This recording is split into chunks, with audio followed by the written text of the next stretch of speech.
वास्तविक व्यक्तित्व का अभाव दूसरा कारण है जिस वजह से आपका जीवन नरक हुआ पड़ा है। इस व्यक्तित्वहीनता के कारण आप व्यर्थ के क्रोध, व्यथा, जलन और न जाने कितने अन्य पागलपन करते रहते हैं। अब इससे पहले कि यह व्यक्तित्व क्या होता है या उसका आपके जीवन में क्या महत्व है, यह सब पर चर्चा छेड़ूं, मैं चाहता हूँ कि आप अपने और अपने आसपास वालों के जीवन में अच्छे से झांक कर देख लें। हर कोई जीवन के इस सफ़र में कितनी आशाएं व उम्मीदें लेकर आगे बढ़ता है, लेकिन हजारों में कोई एक मिलता है जिसकी आशाएं उम्मीदों पर खरी उतरी जान पड़ती है। वरना तो थोड़ा गौर से देखने पर हर व्यक्ति अपनी वर्तमान हालत पर रोता हुआ ही मिलेगा। हर कोई बेचैन मिलेगा कि वह जीवन को जहाँ ले जाना चाहता था वहाँ से बुरी तरह भटक गया है। हर किसी को अपने आसपास का हर व्यक्ति काटने को दौड़ता सा मालूम पड़ता है। किसी भी व्यक्ति से पूछो कि पुराना सब भूलकर नया जीवन नए तरीके से चालू करना चाहते हो, वह झट से तैयार हो जाएगा। जिसे देखो वही पुराने रिश्ते, पुरानी यादें, पुरानी व्यवस्थाएं सबसे छुटकारा पाना चाहता है। उसे एहसास है कि उससे चूक हो गई है, लेकिन मज़ा यह है कि किसी को यह नहीं मालूम कि चूक कहाँ हुई है। निश्चित ही यह गंभीर विषय है। जीवन एकमात्र अवसर है जीने का, और उसमें भी 100 में से 99 चूक जाए तो बात वाकई चिंता में डालने वाली है। और इसका निवारण करने हेतु मैं अब यह समझाने की कोशिश करता हूँ कि यह सारी गड़बड़ कैसे हुई, कैसे मनुष्य ने अपने जीवन को इस कदर उलझा लिया कि उसे उसका जीवन जैसा मालूम ही पड़ना बंद हो गया है।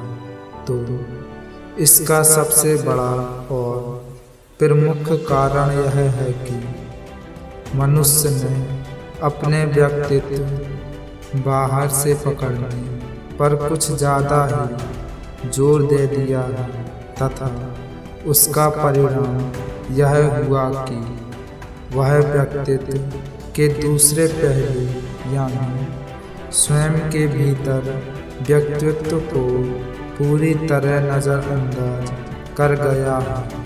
उसने अपने भीतरी व्यक्तित्व पर ध्यान ही नहीं दिया है, जबकि वास्तविकता यह है कि मनुष्य का जीवन उसके बाहरी व्यक्ति से कहीं ज़्यादा उसके इस भीतर व्यक्तित्व पर ही निर्भर होता है। अब जब मनुष्य अपने जीवन के इन महत्वपूर्ण पहलू को ही नज़रअंदाज कर देगा तो वह जीवन में सुख और सफलता की राह पर कैसे लग पाएगा। दुख और चिंता तो उसका भाग्य हो ही जाएगा। बाहरी व्यक्तित्व, खैर कुल मिलाकर समझाऊं तो हर मनुष्य के मोटा मोटी तौर पर 2 व्यक्तित्व होते हैं। एक बाहरी व्यक्तित्व जिससे आप सभी परिचित हैं, क्योंकि हर कोई इसे ही अपना वास्तविक व्यक्तित्व मानकर इसे निखारने में लगा ही हुआ है। उसे कब क्या व्यवहार करना, कैसे व कब अच्छी भाषा का प्रयोग करना, कैसे सुंदर व स्टाइलिश दिखना से लेकर लोगों को प्रभावित करने के नए नए उपाय खोजने तक का सब इसमें आ जाता है।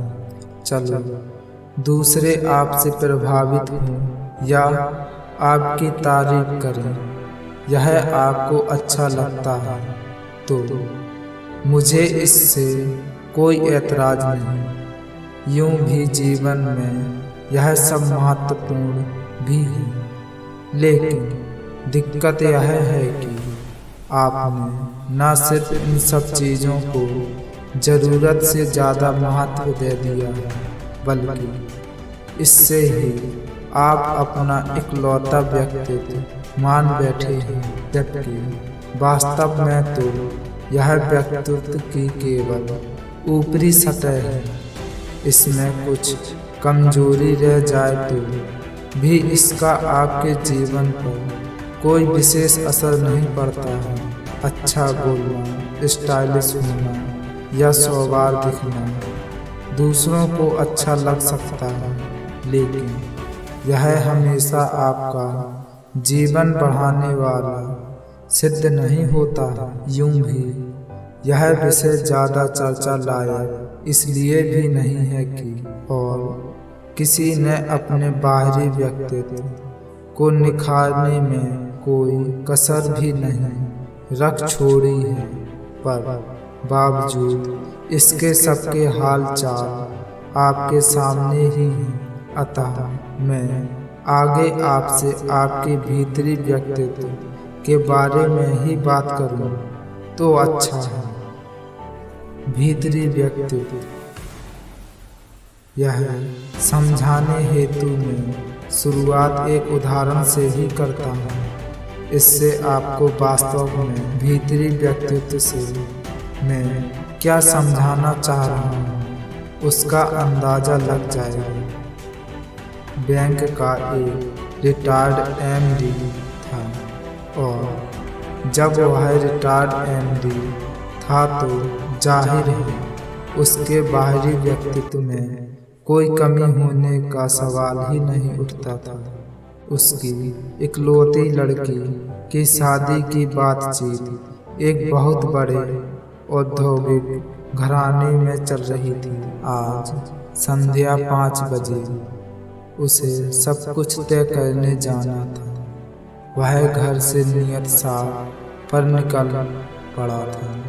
निश्चित ही आज का दिन उसके जीवन का सबसे शुभ दिन साबित हो सकता था। वह बड़ा उत्साहित भी था।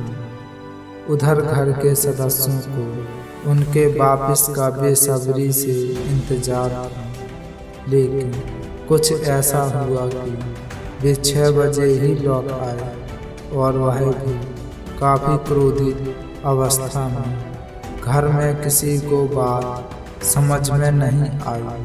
क्या हुआ होगा? शायद रिश्ते से इनकार कर दिया होगा, पर इसमें क्रोधित होने की क्या आवश्यकता? दुखी होते तो बात समझ में आती कि कुछ ऐसा ही कुछ हुआ होगा, परंतु इस क्रोध का क्या हो सकता है? उन लोगों ने बेइज्जती ही कर दी हो, लेकिन वे तो सोबर लोग हैं। इनकार करना अपनी जगह, पर बेइज्जती कभी नहीं कर सकते। फिर क्या हुआ होगा? सवाल एक था, और 1000 संभावनाओं पर सब घोड़े दौड़ाए चले जा रहे थे।